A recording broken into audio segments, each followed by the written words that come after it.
Hai semua, adakah lebih rendah LDL kolesterol, lebih sihat jantung kita dan lebih panjang umur kita? So, marilah kita berbincang hari ini. LDL kolesterol, low density lipoprotein cholesterol, yang juga dikenali sebagai kolesterol jahat, telah lama diketahui untuk meningkatkan risiko penyakit kardiovaskular. Hubungan LDL kolesterol dengan kematian akibat penyakit jantung adalah satu topik yang cukup hangat dan telah lama dibincangkan. Selalunya bila kita jumpa doktor, banyak yang akan berikan ubat kolesterol statin sebaik LDL kolesterol lebih daripada 2.6 kerana banyak doktor yang bertanggapan bahawa lebih rendah LDL, lebih rendah juga risiko penyakit kardiovaskular. Garis panduan KKM pun menyarankan penurunan LDL kolesterol kurang daripada 1.8 untuk mereka yang ada risiko sangat tinggi penyakit kardiovaskular, di mana seseorang tu pernah ada sejarah penyakit jantung ataupun ada kencing manis sekali dengan protein urea atau bersama dengan faktor risiko utama yang lain seperti tekanan darah tinggi, kolesterol tinggi atau merokok ataupun mereka yang ada stage 4 atau stage 5 penyakit buah pinggang. Walau bagaimanapun, terdapat banyak kajian yang baru-baru ini menunjukkan kecanggahan dalam topik ni dan lalu mencabar penanganan konvensional ni dan mungkin akan menukarkan cara rawatan kita untuk LDL kolesterol yang tinggi. Mengikut satu kajian yang dijalankan di Denmark, meliputi lebih daripada 100,000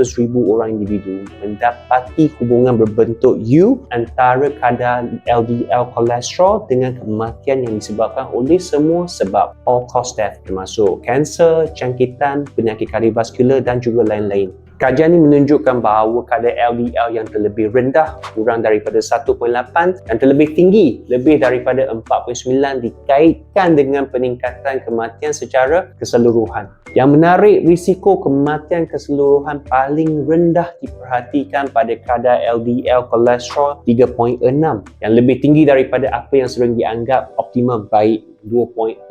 So, penemuan ini menimbulkan satu persoalan tentang berapa rendah tahap sasaran LDL kolesterol yang sepatutnya dicapai. Adakah masih betul bahawa lebih rendah LDL kolesterol lebih rendah risiko kematian akibat penyakit vaskular? Kajian tersebut turut melaporkan bahawa hubungan antara LDL kolesterol dengan kematian kardiovaskular tidaklah sejelas seperti apa yang kita fikirkan sebelum ni. Walaupun peningkatan kadar LDL kolesterol dikaitkan dengan risiko serangan jantung yang meningkat, kajian tersebut tidak mendapati hubungan yang signifikan antara kadar LDL kolesterol dengan kematian kardiovaskular di semua peringkat LDL kolesterol. So, penemuan ini menunjukkan bahawa risiko kematian akibat penyakit kardiovaskular mungkin tidak meningkat secara linear dengan kadar LDL kolesterol. Jadi persoalannya sekarang, tinggi mana LDL supaya kita boleh hidup lebih panjang lagi?